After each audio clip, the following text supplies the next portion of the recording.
오늘 주시는 하나님의 말씀은 마태복음 20장 29절부터 34절까지 말씀입니다. 우리 교독하도록 할게요. 그들이 여리고에서 떠나갈 때에 큰 무리가 예수를 따르더라.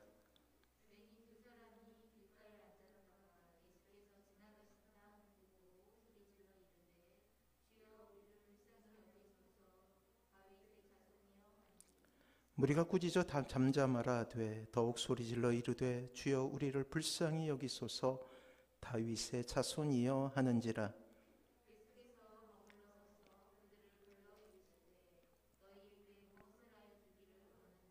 이르되 주여 우리의 눈뜨기를 원하나이다. 예수께서 불쌍히 여기사 그들의 눈을 만지시니 곧 보게 되어 그들이 예수를 따르니라. 아멘. 다시금 우리는 이 세상을 신자가 어떻게 살아가야 될까라는 주제를 가지고 그 방편으로 기도를 살펴보고 있습니다. 아멜리아 할트라는 미국의 아주 유명한 여류 비행사가 있어요. 그녀는 대서양 횡단을 처음으로 성공시킨 그러한 여인이었죠. 그러나 그녀의 대서양 횡단은 쉽게 이루어진 것이 아니었습니다. 대서양 횡단 중에 바다 한복판에서 엔진이 고장난 거예요. 도저히 비행을 더 할 수 없는 상황에 도달하게 된 것이죠. 그러나 그런 위험한 상황에도 불구하고 그녀는 당황하지 않고 그 위기를 무사히 넘겨 대서양 횡단이라는 어려운 과제를 성공시키게 됩니다. 대서양 횡단은 성공하고 돌아와 보스턴에서 기자회견이 열리게 됩니다. 그리고 기자들은 이렇게 물었어요. 당신은 엔진이 고장났을 때 그 위급하고 어려운 순간을 어떻게 극복할 수 있었습니까? 그 질문에 그녀는 이러한 유명한 이야기를 하게 됩니다. 그것은 간단하지요. 그 위기를 넘길 수 있었던 것은 제가 바다 위 한복판에 있었기 때문입니다. 기자들은 쉽게 그 이야기를 이해할 수 없었어요. 그리고 자세한 의미를 말해달라고 그렇게 요청하게 됩니다. 그녀는 이어서 이렇게 이야기합니다. 제가 위기에 있었을 때 이미 대서양의 반을 넘긴 후였습니다. 그런데 어떻게 돌아갈 수 있겠습니까? 포기하면 떨어져 죽을 것이 당연했지요. 그 당시 제가 할 수 있었던 것은 계속해서 앞으로 나가는 것이었습니다. 사랑하는 성도 여러분, 아멜리아 할트의 대서양 횡단기는 우리의 인생과 너무나 닮아 있어요. 돌아갈 수 없지요. 우리가 해야 될 것은 계속해서 앞으로 나아가는 것입니다. 우리는 처음 예수님을 믿게 되면 어떠한 기대감을 가지고 신앙생활하지 않을까요? 예수님을 믿건 믿지 않건 간에 마찬가지라고 저는 생각합니다. 우리의 인생이 위기 없이 평탄해지는 것, 큰 욕심 내지 않고 그래도 우리의 삶 가운데 큰 환난이 없이 그냥 무사히 넘어가는 것 아닐까 생각해 보게 돼요. 하지만 이내 문제가 생깁니다. 예수를 믿건 믿지 않건 상관없이 이 세상을 사는 것 자체가 고역이 되고 그리고 고난이 될 때가 있다라는 거예요. 우리의 인생 가운데 불청객처럼 고난이란 녀석이 찾아와서 우리를 눈물 짓게 할 때가 있다라는 것이죠. 그리고 이때 적어도 믿는 신자는 이 어려움을 이길 수 있는 하나님께서 주신 한 가지 방편을 기억해야 합니다. 이미 주님께서 알려주신 방편이죠. 그렇습니다. 그것은 바로 기도예요. 오늘 본문은 이 땅의 신자가 어떤 마음을 가지고 어떤 마음 상태로 기도라는 방법을 통해 이 세상을 살아갈 수 있겠느냐에 대한 한 가지 해답을 우리에게 제시하고 있어요. 기도한다는 것은 앞으로 나아가는 것과 같아요. 그 여성 비행사가 대서양에서 엔진 고장을 일으키는 비행기 조종석을 붙잡고 계속해서 앞으로 나아가듯이 신자에게 있어서 앞으로 나아가는 것은 기도하는 거예요. 나를 둘러싸고 있는 상황이 모두 막혀 있다 할지라도 하나님을 의지한다면 앞으로 나아갈 길은 열려 있다라는 것이죠. 우리가 결단하고 우리가 마음만 먹으면 말이에요. 어떤 무명의 그리스도인이 이러한 시를 썼어요. 한번 들어보세요. 한 걸음이 당신을 그리 멀리 데려다 주는 것은 아니어도 당신은 계속 걸어가야 합니다. 한마디 말로 당신 자신을 다 설명하는 것이 아니어도 당신은 계속 말해야 합니다. 한 인치가 당신을 크게 자라나게 하는 것이 아니어도 당신은 계속 자라가야 합니다. 하나의 행동이 모든 것을 이루어 놓는 것이 아니어도 당신은 계속 행해야 합니다. 그래요. 계속이란 말을 우리가 놓치지 않을 때 언젠가 우리는 해답이라는 목적지에 도달할 수 있게 되는 거예요. 그리고 우리가 앞으로 한 걸음, 한 인치, 한 뼘만큼 가는 방법은 기도인 거예요. 그래요. 기도로 우리의 삶을 채워나갈 때 어느새 해답이라는 곳에 도착할 수 있다는 것이죠. 절망 가운데 스스로를 지켜낼 수 있는 가장 위대한 힘은 기도예요. 일찍이 주님이 보여주신 건 역시 이러한 기도의 삶이었어요. 주님께서 놀라운 선생님 아닙니까? 한마디 말로 사람들을 변화시키는 위대한 그러한 선생님이에요. 그럼에도 불구하고 주님께서는 끊임없이 삶을 통해서 기도를 말씀하신 것이 아니라 기도의 삶을 보여주셨어요. 기도하지 않으면 살아갈 수 없는 신자의 모습을 보여주셨다라는 거예요. 그분의 사역의 깊이만큼 기도의 깊이도 깊었음을 우리는 특별히 복음서를 통하여서 깨닫게 돼요. 지난주에 우리가 말씀을 통해 확인했듯이 복음서에 나타난 예수님의 삶은 참으로 바빴어요.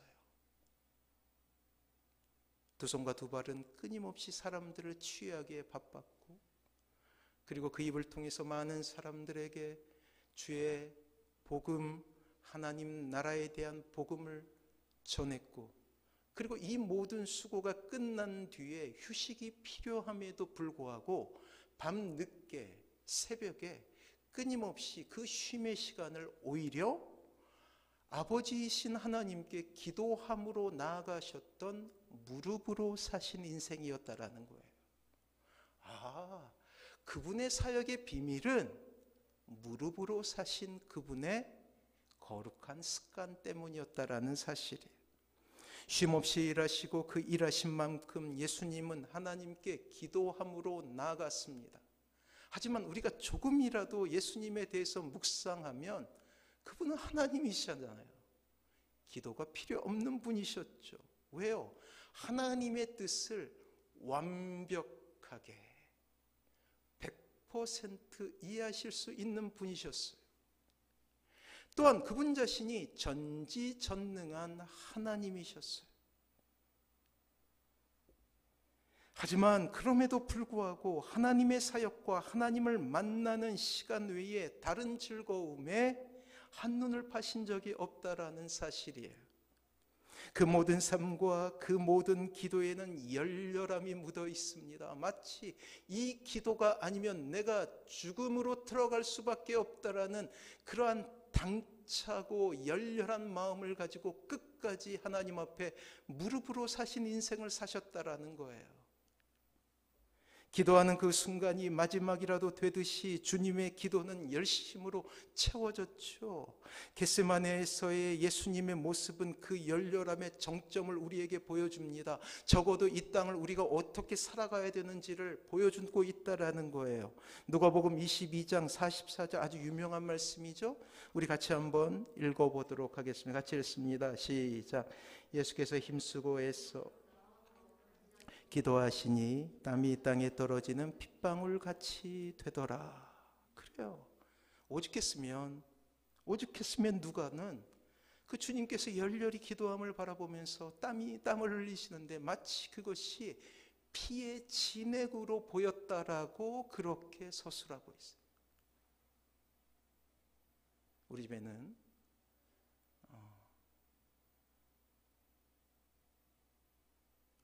참 묻어난 곰 같은 아이가 한 명 있어요.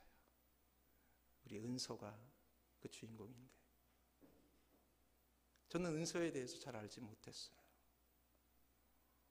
알고 봤더니 곰의 탈을 쓴 여우였더라고요.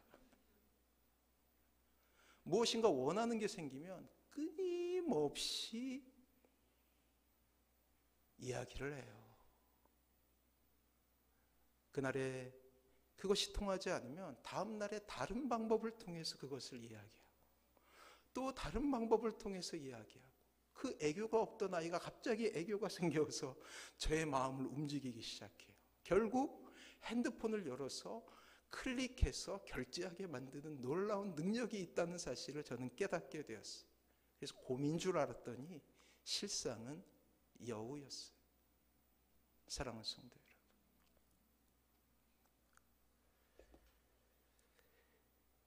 예수님의 전 인격이 하나님과 일치했음에도 불구하고 예수님은 그렇게 열렬하게 기도하고 계셨던 거예요. 그것이 이루어질 때까지.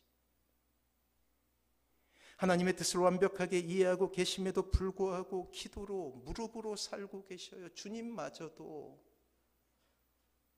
이 열렬함을 표현하면 누가는 땀에 땅에 떨어지는 그러한 땀이 핏방울이었다고 고백합니다. 이것보다 더 멋진, 이것보다 더 간절한 표현이 어디 있을까요?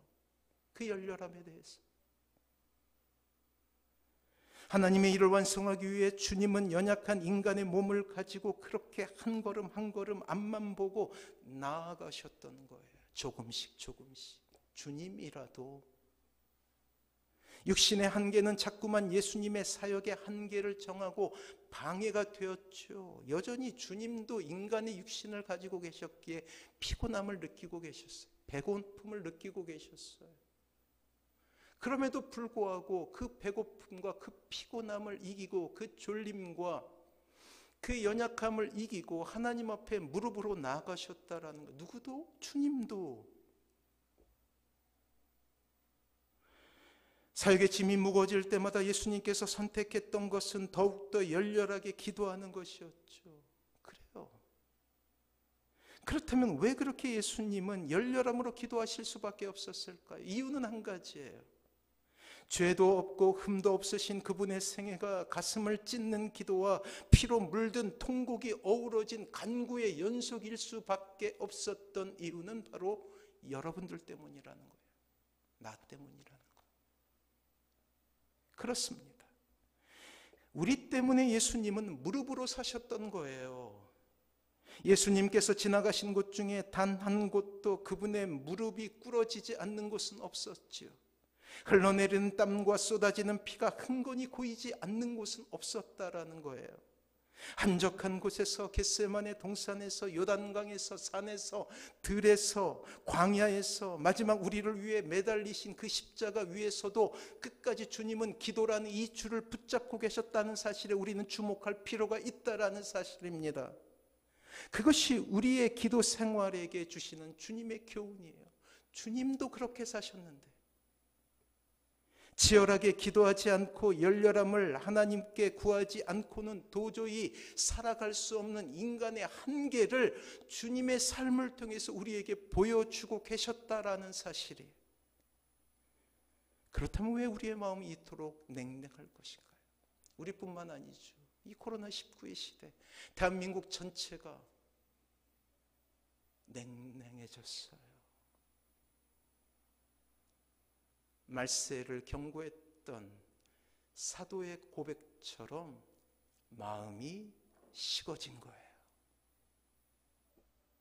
여전히 수많은 문제 가운데 서 있죠. 개인의 문제, 가족의 문제, 교회를 위해, 이 나라를 위해 우리는 단 한순간도 기도하지 않으면 살아갈 수 없는 그런 존재 아닙니까? 신앙의 연수가 길어지면 더욱더 우리의 기도 생활이 열여름으로 가득 차야 하는데 오히려 우리의 기도의 제목들은 사라지고 우리의 기도의 목소리는 작아진다라는 거예요. 매일 드리는 기도에 실증이 나죠. 언제까지 내가 이 기도 제목을 가지고 싸워야 되는가라는 절망적인 한숨이 나타날 때가 있어요. 사랑하는 성도 여러분, 그러나 여기서 멈출 수 없어요. 우리는 기도함으로 앞으로 나아가야 해요. 냉랭한 가슴을 안고 기도의 자리를 채우다가 공허하게 그 자리를 떠날 수가 없다라는 거예요. 여전히 우리 주변에는 기도할 사람이 많이 있고 우리 자신 역시 기도하지 않고는 이 시간을 버틸 수 없다라는 사실이에요. 기도 없이 이 세상을 아무런 문제 없이 살 수 있다라는 교만이 우리를 유혹하는 세상을 살아가고 있어요. 그것보다 안타까운 인생은 없죠. 따라서 오늘 본문을 통해서 우리가 다시 한번 찾아야 될 것은 기도함이지만 그 기도함에 더해서 열렬함을 회복해야 된다라는 것입니다. 오늘 본문의 여리고라는 그러한 성읍은 갈릴리에서 예루살렘으로 가는 길에 있는 예루살렘 직전의 성읍이에요. 이제 주님께서 이제 마지막으로 이제 십자가에 지시는 그러한 고난을 당하고 순환을 당하시는 그 도정의 마지막 성읍이에요. 그리고 예수님의 뒤를 쫓는 큰 무리가 있었어요. 사람들은 알지 못했죠. 그 길 끝에서 주님께서 십자가를 치신다는 사실을요. 당시 여리고 인구가 얼마 되는지는 알 수 없지만 예수님께서 그곳을 지나시게 되자 온 도시가 떠들썩해진 거예요. 많은 사람들이 서로의 필요에 따라서 예수님의 주위를 둘러쌉니다. 인생의 비참한 속에 고통을 겪던 이들에게 예수님은 희망이 없고 유일한 탈출구가 되셨어요. 그리하기에 여리고 성의 모든 사람들이 나와서 예수님을 환영하고 예수님께 환호를 올렸던 거예요. 그런 예수님을 모시는 제자들의 발걸음은 어땠을까요? 마치 자신들이 예수님이나 된 것처럼 의기양양했겠죠. 개선행진의 뒤를 잇고 있는 병사들의 모습과 같았을 것입니다. 사람들은 수군대기 시작해요. 저분이 예수님이야. 그래, 메시아이시지. 우리를 해방시켜줄 분이야. 우리의 기도를 들어줄 분이야. 그리고 예수님의 주의를 애워싸고 감격적으로 이렇게 고백합니다. 그래, 그분이 오래전에 예언된 메시아이시지.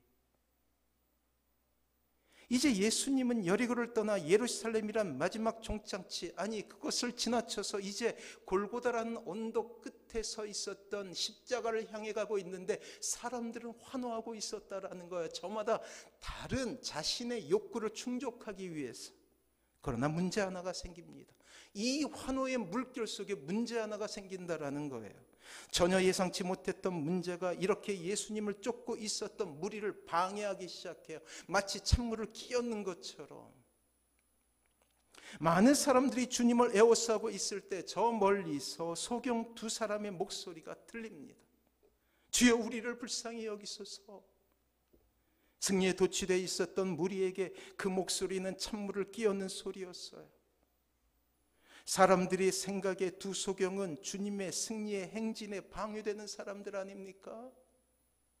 예수님 눈에 띄지 않을 것이라고 생각할 수 있을 정도로 그들의 모습은 남노하고 지쳐 있었어요. 초라한 모습이었죠. 고통에 찌들고 인생의 가장 밑바닥에서 결코 그 어떤 소망도 바라볼 수 없는 방해물이 되고 있었다라는 거예요. 남노함은 그들의 행색이었고 비난과 멸시는 너무나 익숙해진 상황이자 그들이 들어왔던 이야기였습니다. 삶의 그 어느 한 부분에서도 산다는 것에 대한 감사와 행복이 있을 수 없는 장애인이었던 것이요. 일평생 구걸로 연명했고 일평생 짐이 되어 살아왔습니다. 이렇게 되자 사람들은 그 두 명의 소경을 작정하고 몰아세우기 시작해요. 심지어 그들의 소리에 윽박지르며 위대한 행진의 걸림돌인 그들을 무리에서 몰아내고자 합니다. 31절에 보면 이러한 구절이 있죠. 무리가 꾸짖어 잠잠하라 하니 비난하고 있는 거예요. 그렇습니다. 모든 무리가 일제히 그들을 비난하고 저 밖으로 몰아내려고 하는 거예요. 두 소경의 등장은 그들에게 있어서 귀찮은 것이었고 어쩌면 개선행지라는 축제에 찬물을 끼얹는 그러한 일이 되고 있다라는 것이죠. 사람들은 이 중요한 때에 주님의 시간을 낭비하게 하는 이 하찮은 사람들이라고 그들을 매도하기 시작합니다. 그리고 비난을 쏟아부어요. 가슴에 비수를 꼽듯이 상처되는 말들을 두 소경에게 쏟아내기 시작합니다. 그러나 두 소경의 간절한 소원에 대한 열렬함은 그들의 비난 가운데서도 결코 무릎을 꿇지 않아요. 열렬함은 이런 것이죠. 어쩌면 그들에게 있어서 마지막이 될지도 모르는 마지막 희망의 끝자락을 붙들기 위해서 그들은 최선을 다하고 있습니다. 놓치지 않고 싶었기에 계속 주님께 그들의 소원을 아뢰며 외치는 거예요. 사람들의 비난을 감수하기 시작합니다. 그리고 열렬함으로 다시 한번 외치기 시작해요. 주여 우리를 불쌍히 여기소서. 31절 말씀 우리 같이 한번 읽어보도록 할게요. 31절 같이 한번 읽어봅니다. 시작.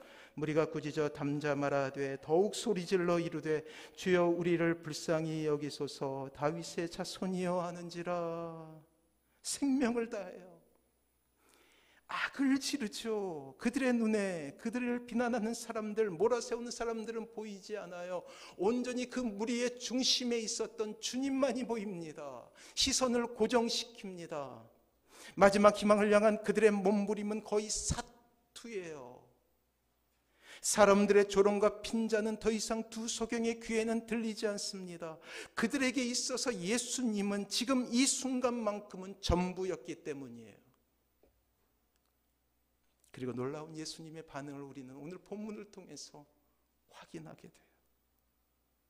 그때 예수님의 시선은 늘 그렇듯이 그 많은 사람들에게 있지 않았어요. 환호를 질러대고 왕으로 모시고자 그렇게 나무들을 흔들어 대면서 호산나 호산나 외치던 그 무리에게 시선을 두는 것이 아니라 저 구석에 몰린 두 소경에게 시선이 다 있었다라는 거예요. 환호하고 예수님을 높이며 찬양하던 그들에게 예수님의 시선이 있는 것이 아니라 그렇게 애타게 열렬하게 주님을 찾을 수 없는 남루하고도 초라한 두 소경에게 마음을 주고 계신다라는 거예요. 그 중요한 시간에 누구라도 두 소경에게 낭비할 시간이 없다고 여기는 그때에 주님은 다시 그들에게 다가가십니다. 너무나 사랑스러운 눈을 가지고 두 소경을 보시죠. 그것은 그들에게 가는 것이 바로 주님이 이 땅에 오신 이유가 되기 때문이에요. 거창한 이유를 들고 계셔요. 28절에 보면 이런 말씀이 있어요. 인자가 온 것은 섬김을 받으려 함이 아니라 도리어 섬기려 하고 자기 목숨을 많은 사람의 대속물로 주려 함이니라. 마태는 해석하고 있는 거예요. 이 말씀이 끝나신 후에 두 소경의 이야기를 배치하죠. 그리고 섬김의 이유와 섬김의 방법과 섬김의 삶이 무엇인가를 우리에게 보여줘요.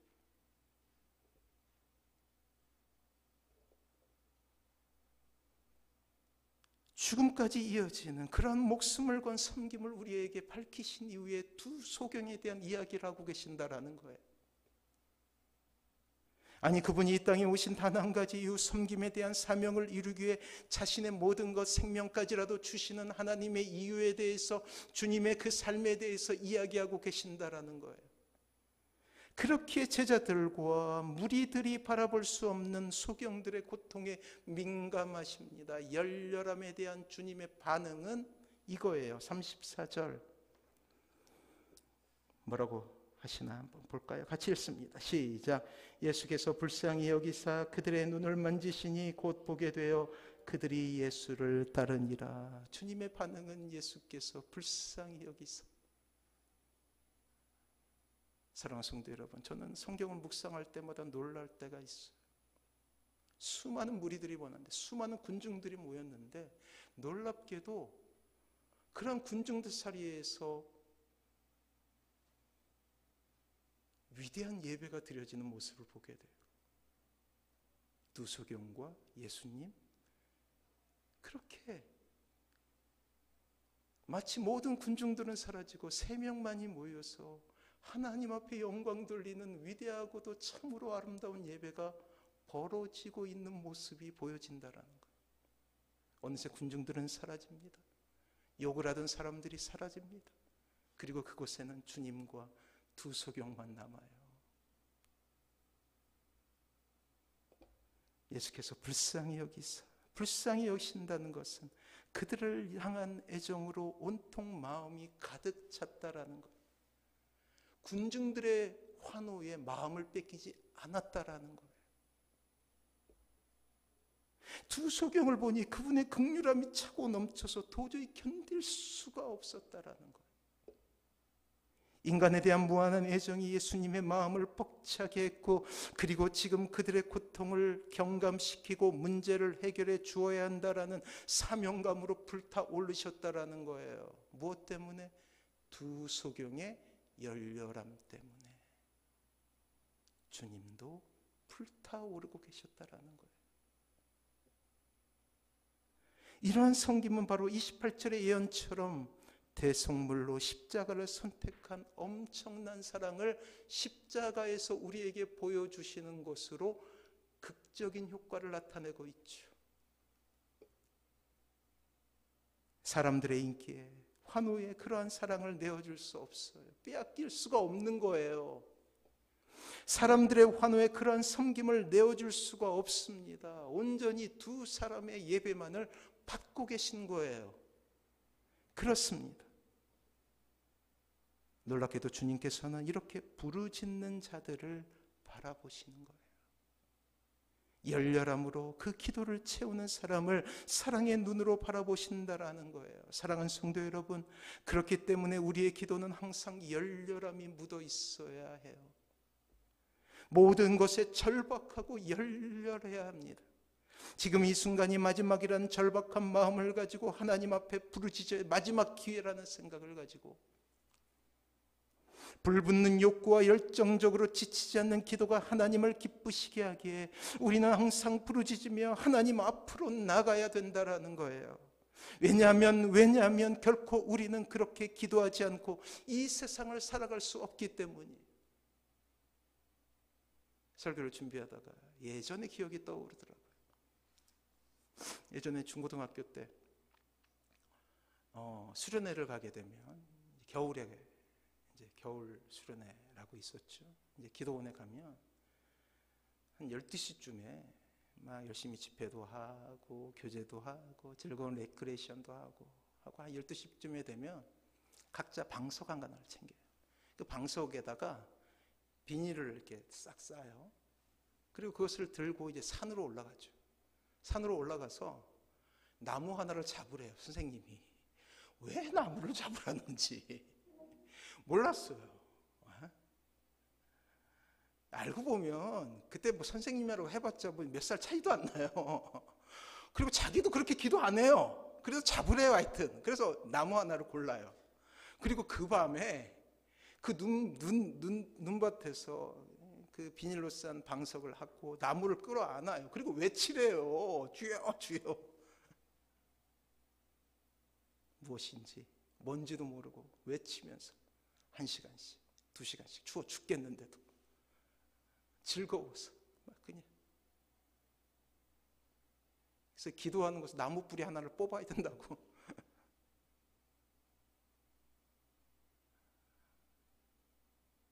그게 보통의 수련의 모습이 제가 어렸을 때 30년, 40년, 30년 정도 됐겠죠. 아, 한국교회가 잃어버렸구나. 한국교회가 잃어버렸구나. 열렬함을. 먹고 살만하니, 기도 안 해도 살만하니, 걱정 없으니, 나무 뿌리를 뿜는 것은 이미 전설이 되어버렸구나 라는 생각을 하나님께서 묵상하게 하셨어요. 사랑하는 성도 여러분, 이 아침에 우리가 회복해야 될 것은 열렬함이에요. 예수님께서 그래 하셨듯이 우리 역시 열렬함으로 이 기도의 시간을 채워야죠. 사람들이 막고 있지 않습니까? 잠잠하라. 시대가 막고 있지 않습니까? 잠잠하라. 많은 안티크리스찬들이 막고 있지 않습니까? 그것은 미신이다. 우리의 이성이 잠잠하라고 이야기하고 있습니다. 그러나 그리할 수 없죠. 예수님의 기도가 그렇게 열렬함으로 채워졌듯이 우리의 기도 역시 열렬함을 회복해야 되는 거예요. 끝까지 이루어질 때까지 마치 곰처럼 여우처럼 이루어질 때까지. 왜냐하면 기도는 하나님을 마땅히 의지해야 하는 이 땅의 신자들이 취해야 하는 가장 아름다운 태도이기 때문이에요. 요즘에 제가 제일 힘이 되는 것은 우리 이제 은서를 얘기하면 또 은지를 얘기하지 않으면 또 설교가 끝난 다음에 왜 나는 얘기하지 않는 또 얘기하면 뭐라고 그러고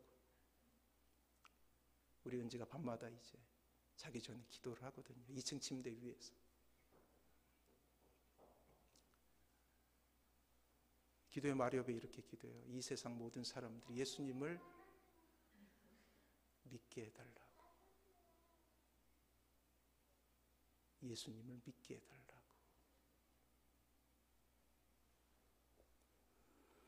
사랑하는 성도 여러분, 신자가 기도하지 않고 산다는 것은 싱싱한 풀 뽑아 아스팔트 한가운데 던져진 것과 같아요. 생명이 있는 것처럼 보이죠. 푸르고 쌩쌩하죠. 하지만 5분이 지나고 10분이 지나면 그 풀은 죽게 돼요. 살아있는 식물과 같이 보이지만 실상 죽은 것과 다르지 않죠. 그러하게 많은 사람들은 기도를 이렇게 표현합니다. 호흡이다, 호흡. 그게 무슨 뜻이에요? 기도하지 않으면 내가 죽는다. 죽는다. 사랑하는 성도 여러분, 오늘 주님께서는 기도의 자리로 여러분들을 초대하십니다. 그 열렬함 가운데 우리를 초청하고 계시죠. 위대한 종교개혁가 존 낙스는 이렇게 기도했어요. 제게 스코틀랜드를 주십시오. 아니면 저는 죽습니다. 얼마나 황당한 이야기예요. 어쩌면 무모한 기도 제목 같지만 우리의 신앙의 선배들에게 이러한 열렬함이 있기에 종교개혁이 이루어지는 거예요. 우리 막내딸의 입술에서 나오는 이 땅의 모든 사람들이 하나님을 믿게 해주세요라는 기도 제목처럼 그 열렬함을 하나님께서 받으시고 종교개혁은 이 땅의 지도를 바꾸게 되었죠. 그리고 동방의 작은 땅 이 땅에 그리스도의 복음이 들어온 이유도 바로 그것이에요. 결국 우리에게까지 와서 주의 복음이 들어와 하나님의 자녀가 되는 위대함 속에 우리가 서 있다라는 거예요. 우리가 하나님을 경험하고 계시를 받는 것은 값비싼 희생과 투쟁 때문에 얻을 수 있는 혜택이라는 거예요. 기도가 혜택이라는 거예요. 우리가 잘나서 기도할 수 있는 게 아니에요. 만약 그분들이 없었다면 우리는 여전히 이 장독대에 정화수를 떠놓고 빌고 있었던 사람들이었다라는 거예요. 그러나 이 동방의 작은 나라에 예수 그리스도의 복음이 들어와서 기도할 수 있는 것, 그것은 내가 잘나서 기도할 수 있는 것이 아니에요. 그분의 피의 대가예요.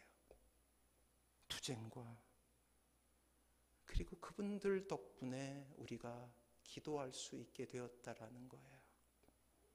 사랑하는 성도 여러분, 오늘 주님은 여러분들에게 그 열렬함을 원하십니다. 뭐 길게 하는 것도 중요하지만 열렬함으로 어떻게 나가는가가 가장 중요해요. 사랑하는 성도 여러분, 기도는 앞으로 나가는 신자의 방법이에요. 대서양 한복판에서 우리가 뒤로 돌아갈 수 없잖아요. 살기 위해서라도 앞으로 한 걸음씩 나가야 돼요. 그 주님을 의지하시면서 주님 앞에 나아가시는 사랑하는 모든 성도님들 되시길 주님의 이름으로 축원합니다.